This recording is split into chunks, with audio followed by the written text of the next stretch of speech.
capítulo de número 7. Nós vamos ler alguns versículos da palavra de Deus. Juízes, capítulo de número 7. Temos Josué, depois de Josué nós temos Juízes, capítulo de número 7. Nós vamos ler a partir do versículo de número 16. Se você olhar para o lado e ver que o seu irmão ou sua irmã não trouxe Bíblia, convide para ler junto com você, tá? Mas não fique sem acompanhar a leitura da palavra de Deus. Quem já encontrou, diga amém. Juízes capítulo 7, versículo 16, diz assim a palavra de Deus: Então repartiu os 300 homens em 3 esquadrões, 3 grupos de 100, e deu-lhes cada um nas suas mãos, deu 3 instrumentos, 3 coisas: buzinas, ou trombetas em outras traduções, cântaros vazios, ou seja, vasos vazios, e tochas nelas acesas. E disse-lhes: olhai para mim e fazei como eu fizer. E eis que chegando eu ao extremo da arraial, será que como eu fizer, assim fareis vós, tocando eu, e todos os que comigo estiverem a buzina, então também vós tocareis a buzina ao redor de toda a arraial. E direis: pelo Senhor e Gideão. Chegou, pois, Gideão e os 100 homens que com ele iam ao extremo do arraial, ao princípio da vigília da meia-noite, havendo-se já posto as guardas, e tocaram as buzinas, partiram os cântaros que tinham nas mãos. Assim tocaram os 3 esquadrões as buzinas, partiram os cântaros, e tinham nas suas mãos esquerdas as tochas acesas, e nas suas mãos direitas as buzinas que tocavam. E exclamaram: espada do Senhor e de Gideão. Ficou-se cada um no seu lugar ao redor da arraial. Então todo o exército deitou a correr, gritando, fugiu. Somente até aqui. Feche os olhos. Vamos fazer uma oração nesse momento. Senhor, meu Deus e meu Pai, nós estamos aqui nesta noite, reunidos na presença do Teu Espírito Santo. Ó Deus, venha falar conosco, Senhor. Venha revelar esta palavra no mais íntimo do nosso coração. Porque nós estamos aqui hoje, Senhor, reunidos, sedentos pela Tua palavra. Fale conosco, em nome de Jesus. Amém e graças a Deus. Será que você pode aplaudir bem forte?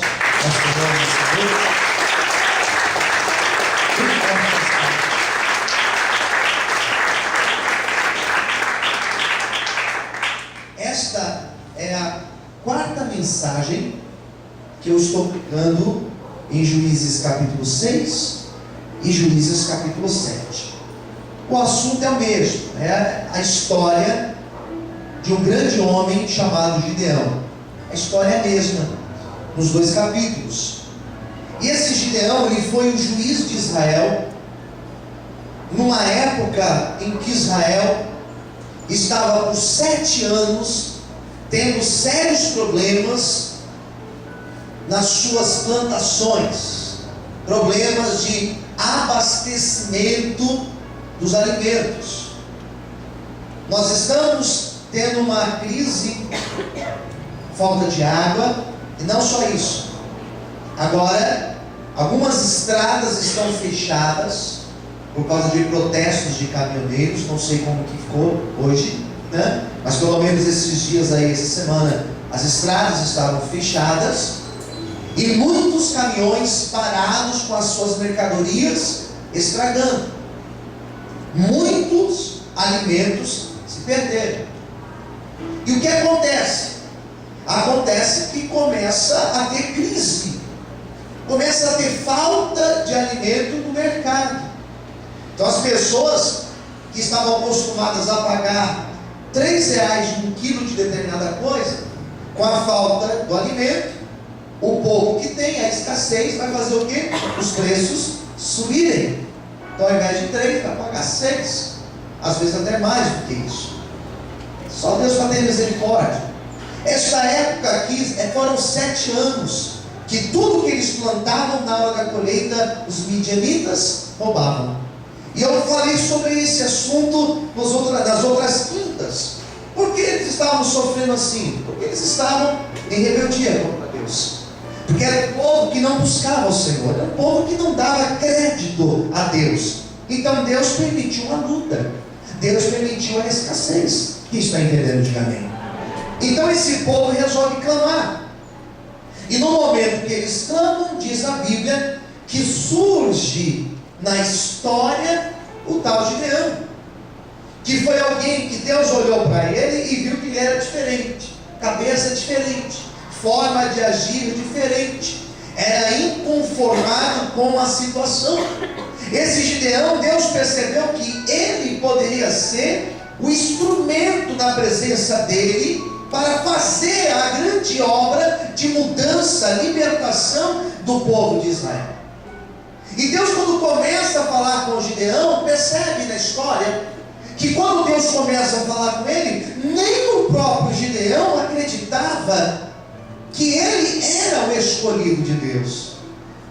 Uma coisa é quando as pessoas não acreditam em nós, outra coisa é quando nem mesmo eu e você acreditamos naquilo que Deus tem para as nossas vidas.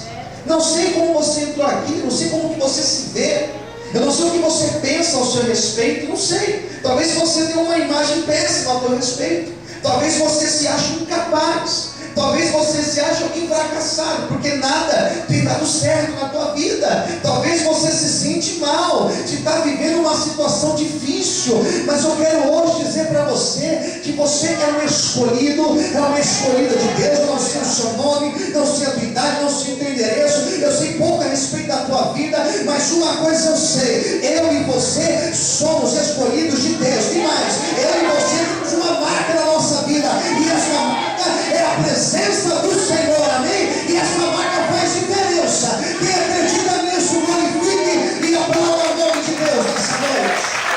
Aleluia!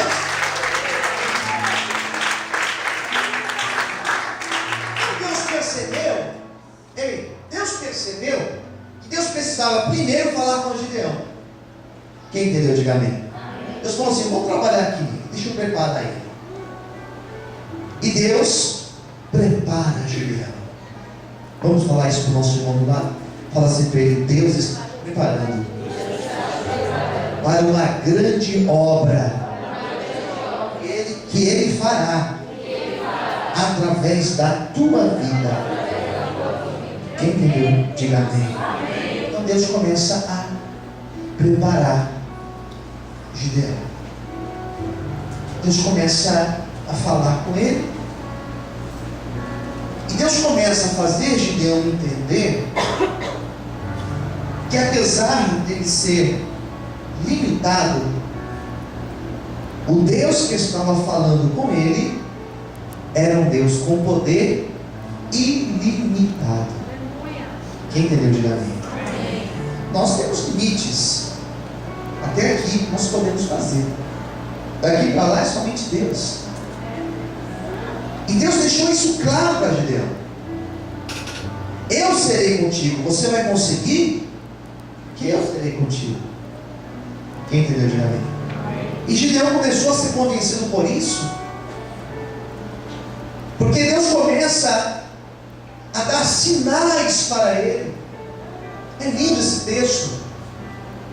Quando ele pega a lã, coloca do lado de fora, e Deus dá o sinal que ele pede. Depois novamente Deus deu outro sinal. Ou seja, Deus foi confirmando que estava com ele. Por que Deus foi confirmando que estava com Gideão? Porque Deus era o mais interessado, Deus era o mais interessado em ver Gideão bem. Existe um fato, e isso não muda. O mais interessado em te ver bem, em me ver bem, é Deus. Aleluia. Quem entendeu, diga amém. Amém. Porque até alguns momentos que eu achava que eu estava fazendo o melhor para mim, Deus me mostrou que não, que Ele realmente tinha o melhor para mim. Deus é o mais interessado na tua felicidade. Deus é o mais interessado em teu casamento, seu casamento abençoado. Deus é o mais interessado em você ser uma pessoa bem-sucedida. Deus é o mais interessado em fazer você sair de uma vida de fracasso e ter uma vida vitoriosa. E você fala, mas por quê, pastor? Deus é o mais interessado para que as pessoas, ao olharem na tua vida, as pessoas possam dizer, aquele rapaz ali, ele é diferente, existe uma obra de Deus na vida dele, aquela moça ali, ela é diferente, Deus fez uma obra na vida dela. É isso que nós precisamos entender. O mais interessante em você ser feliz é o próprio Deus, e Ele vai agir na tua vida nessa noite. Quem acredita nisso, exalte e aplauda o Senhor em forte nome de Jesus. Vamos aplaudir ao Senhor em forte.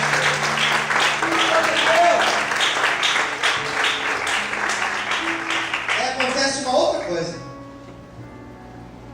O que aconteceu? Ele tinha um exército para enfrentar. O exército dos midianitas, eles eram no número aproximado de 200 mil homens. Quantos homens eu disse? 200 mil. Gideão chama os soldados, recruta. Ele conseguiu recrutar, sabe quantos homens? 32 mil. Que era um número pequeno. Ele fica preocupado, porque ele viu que era um número pequeno. Mas Deus ainda olha para ele e fala assim, Gideão, os que estão ao seu redor, eles são muitos. Fale para os covardes irem. Os covardes irem. Olha para o seu irmão do lado. Fala assim para ele, Deus vai tirar pessoas do teu lado. Eles não vão suportar a bênção de Deus na tua vida.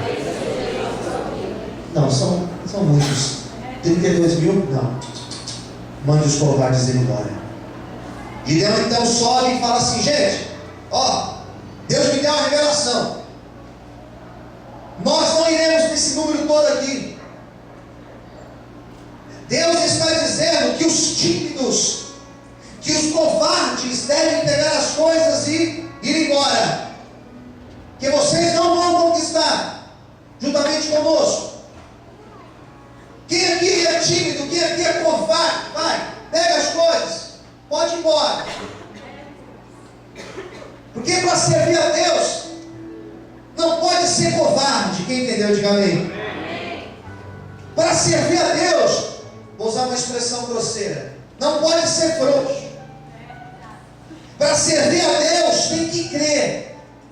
E tem que crer debaixo d'água, tem que crer em cima da montanha, tem que crer dentro da fornalha de fogo, tem que crer no meio de problemas. Para servir a Deus tem que ser homem, tem que ser mulher de verdade. Se for frouxo, se for covarde, não tem jeito, vai voltar para trás. Mas se for crente, se crer realmente, vai viver o sobrenatural do Senhor. Aleluia! Eu quero saber quem crê aqui nessa noite.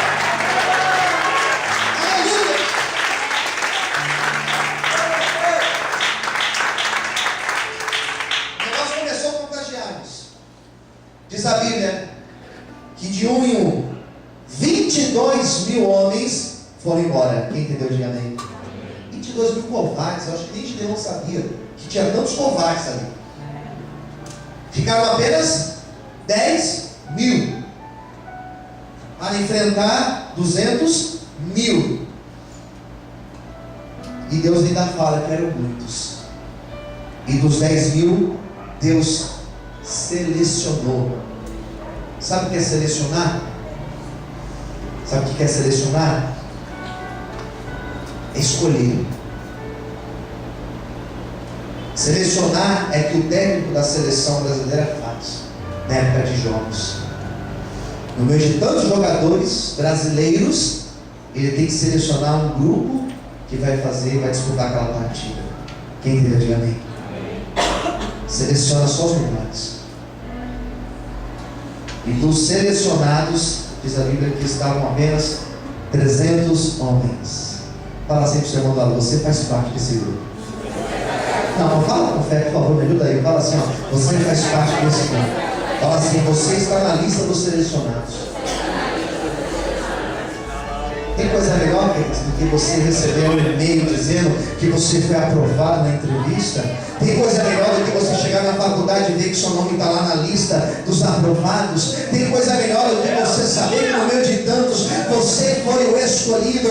Nessa noite o seu nome talvez não está na faculdade lá dizendo que você foi aprovado, talvez você não recebeu e-mail algum dizendo que você foi aprovado, mas lá no céu Deus falou: ele é o meu aprovado, ela é a minha aprovada, eu vou fazer uma obra através da minha mente. Quem crê nisso, glorifique e aprova o Senhor bem forte nessa noite. Aleluia. Está ouvindo a mim? Então estavam ali Gideão e mais 300 homens, só os melhores. Deus falou assim: eu vou usar esses aí. Posso ver, amém? Amém. Esses daí. Daí eu cheguei no texto.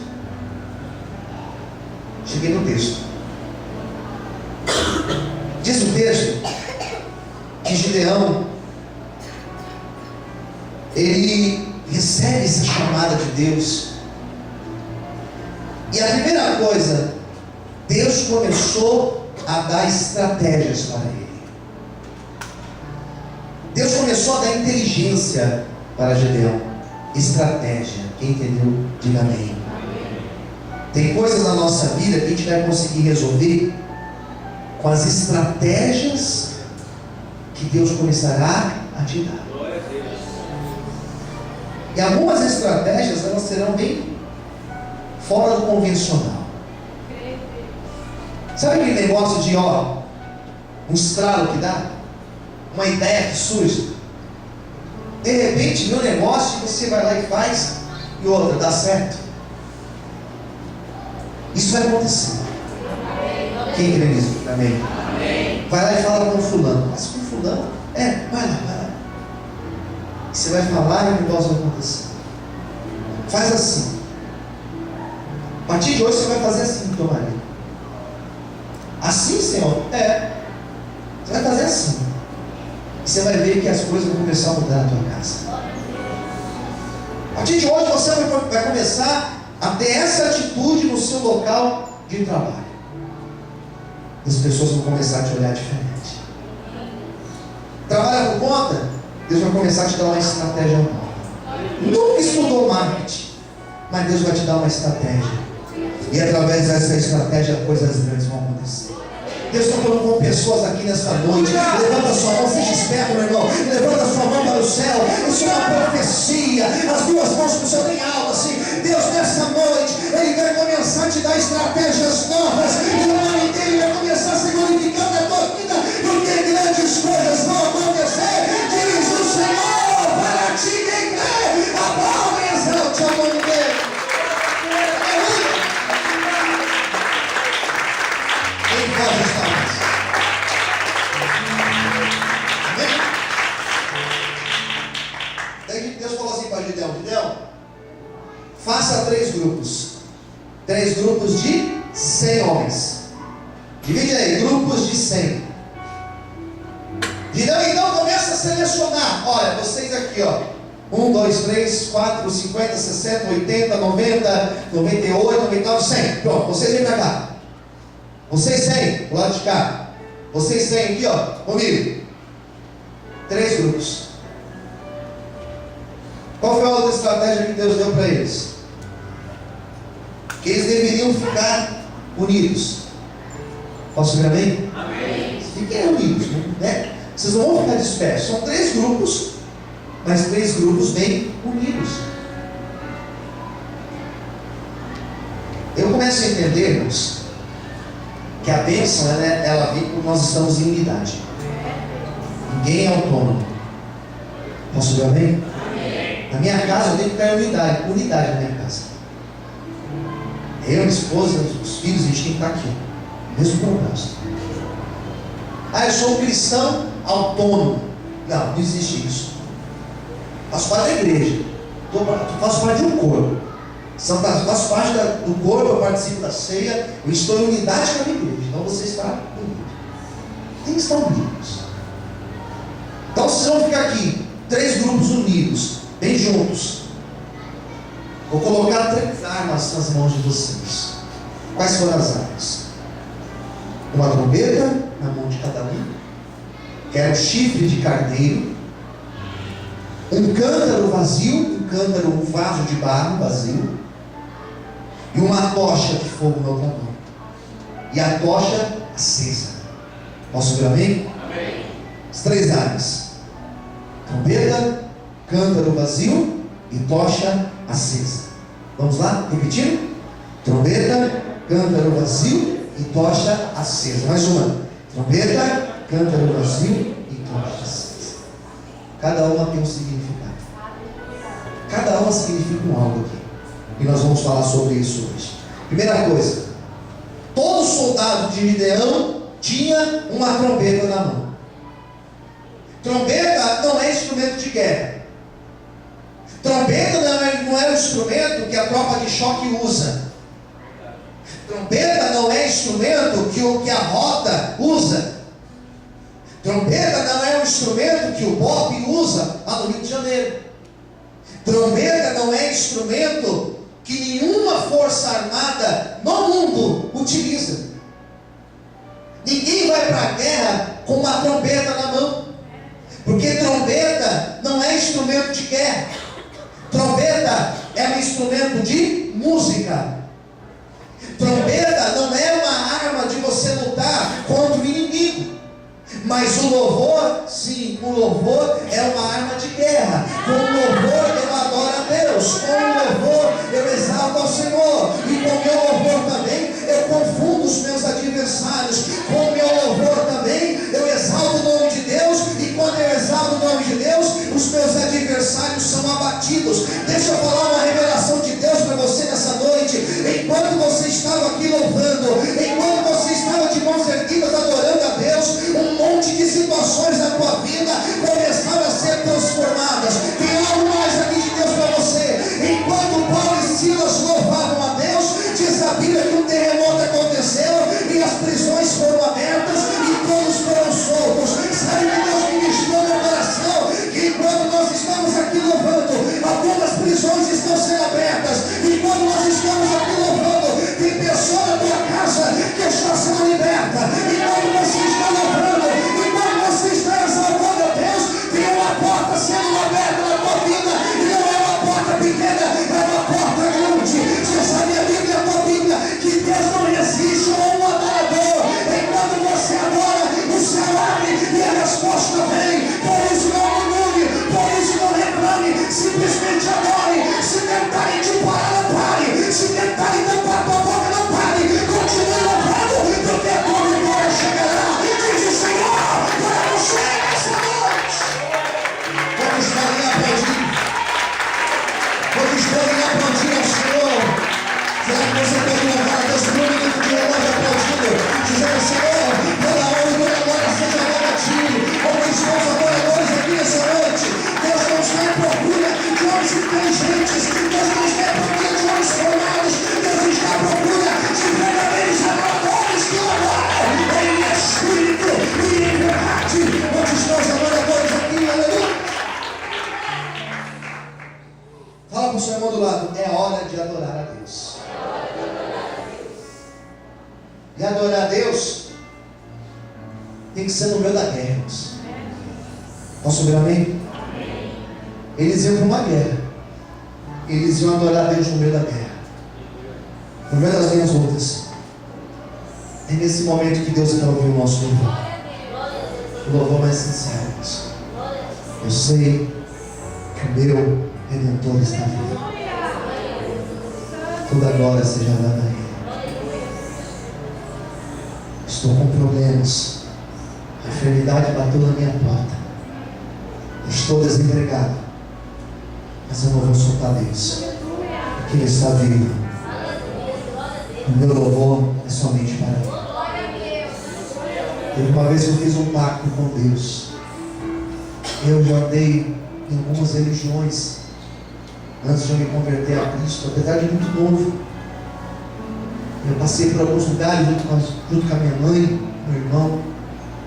Mas no dia que eu me converti de verdade, eu falei: Senhor, a partir de hoje, esses joelhos aqui só vão se dobrar perante a tua presença. E não existirá luta que irá me tirar da tua presença, Senhor. Eu estarei na tua presença, estarei no teu altar, e toda a honra e toda a glória seja dada somente a ti.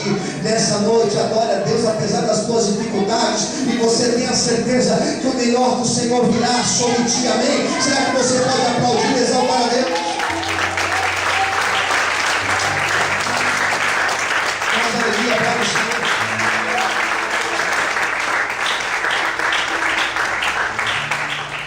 Trombeta, cântaro, como? O vaso tinha que estar como? Totalmente vazio? Totalmente vazio. O vaso tinha que estar totalmente vazio. Quem entendeu, diga amém. O que é vaso, pastor? Sabe o que é vaso? Eu vou usar um texto de um profeta chamado Jeremias, capítulo 18. Diz lá que eu e você somos um vaso nas mãos do oleiro. O vaso é eu e você. Eu sou o vaso. Você é o vaso. Fala para o seu irmão assim: você é um vaso nas mãos do oleiro. Vaso e vaza. Vaza não, estou brincando. Vaso e vaso. O vaso vazio representa que a vitória acontece quando eu me esvazio. Me esvaziar do quê? Do que eu tenho que me esvaziar? De muitas coisas. A primeira coisa que nós temos que nos esvaziar é de tudo aquilo que nos afasta de Deus. Mentira, se esvazia da mentira. Medo, se esvazie do medo. Está com mágoa de alguém? Já parou para pensar que talvez essa mágoa está sendo uma barreira na tua vida? Se esvazie dessa mágoa. Perdoe. Oração do Pai Nosso. Perdoe para que nós também sejamos perdoados. E eu tenho mais dívidas com Deus do que qualquer pessoa comigo. Quem também está assim, diga amém. Então se esvazie. Se esvaziar do que mais? De orgulho, de vaidade, soberba. Porque são coisas que jamais Deus vai te honrar se existirem no teu coração. Então, se você quer que Deus abençoe muito a tua vida, como eu creio que todos aqui querem, se esvazie disso.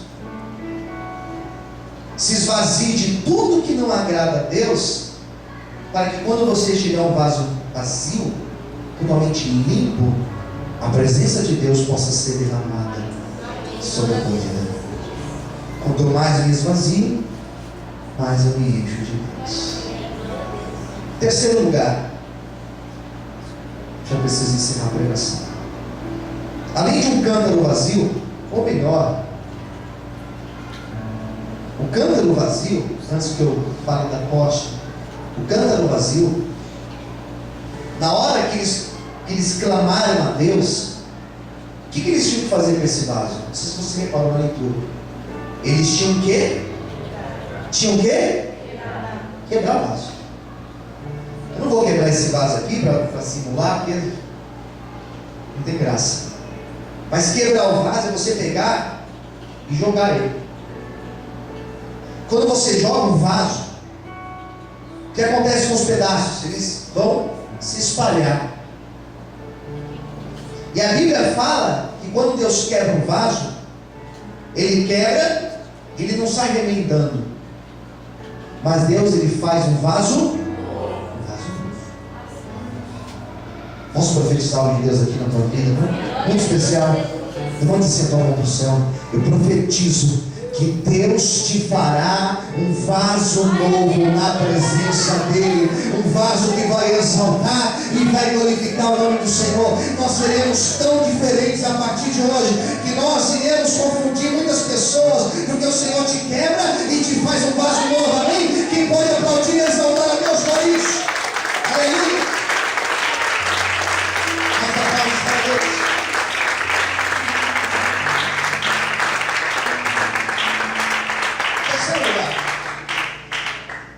Pega a tocha e acende a tocha. A tocha tem que estar acesa. Apagada não adianta. Fumegando, quase apagando, não adianta. Tem que estar como? Acesa. Uma tocha, ela só tem utilidade se ela estiver acesa. Se não estiver acesa, irmão, não tem utilidade nenhuma.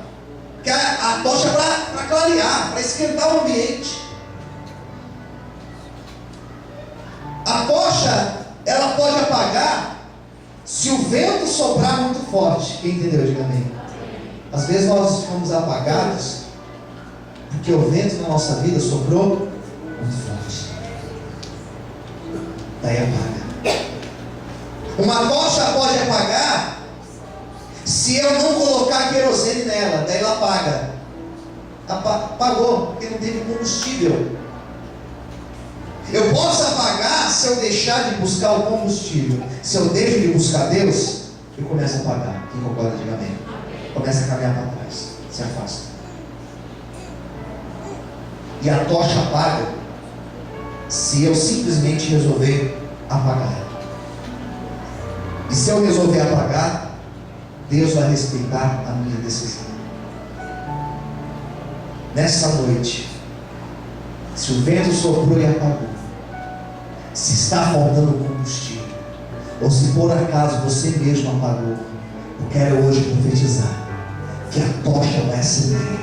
Eu quero hoje profetizar que o Espírito Santo vai soprar de cima desse altar, vai soprar nos 4 cantos desta igreja, vai soprar em todos que estão aqui presentes, vai soprar em cada obreiro aqui presente, vai soprar em cada irmão aqui presente. A tocha do Espírito Santo, ela vai soprar na tua vida. O fogo do Espírito, ele vai aquecer o teu coração. Não se assuste se você começar a levantar de madrugada com desejo de orar. Não se assuste se você começar a ter desejo de vir todo dia para a igreja. Não se assuste se você começar a ter desejo de ler a Bíblia. É sinal que a tocha acendeu de novo. É sinal que o Espírito Santo sobrou e encheu você de novo da presença dele. Pastor, entrei aqui vazio, eu entrei aqui quebrado, eu entrei aqui apagado. Não se preocupe, o Espírito Santo, ele vai te acender nessa noite. Se você crê, levanta a mão para o sol, glorifique e aplauda ao Senhor em forte, em nome de Jesus. Todos podem aplaudir e exaltar a Deus nessa noite. As voltas para o Senhor. Aleluia. Vou encerrar a palavra. Preste muita atenção. Olha o que Deus falou aqui. Pega a sua Bíblia. Versículo 21. É que eu encerro e oro com você. Edificou-se cada um, que diz aí? Cada um onde? No seu lugar. Do arraial. Então todo o exército do inimigo, o que aconteceu? Deitou a correr, gritando, fugiram. Posso ir, amém? Gideão falou assim: agora é a hora. Toca a trombeta. Quebra o vaso. Jogaram o vaso. Levanta a tocha. O que aconteceu com o inimigo? Eles que Deus chamou minha atenção enquanto eu li. Eu nem marquei no meu esposo, mas enquanto eu li esse texto aqui junto com vocês, eles ficaram no seu lugar. Onde eles estavam, eles ficaram. Porque não adianta eu vir para cá Ou eu vim para cá, ou ir para cá, ou ir para cá, não adianta. Eu fico onde Deus me colocou. E onde Deus te colocou, Ele vai te honrar. E onde Deus te colocou, Ele vai te exaltar. E onde Deus te colocou, Ele vai mostrar que está contigo. Onde Deus colocou os teus pés, Ele mostrará a glória dele na tua vida. Se você acredita, bate palma e exalte o Senhor enquanto o Senhor. As coisas, aleluia. Você pode dar glória a Deus?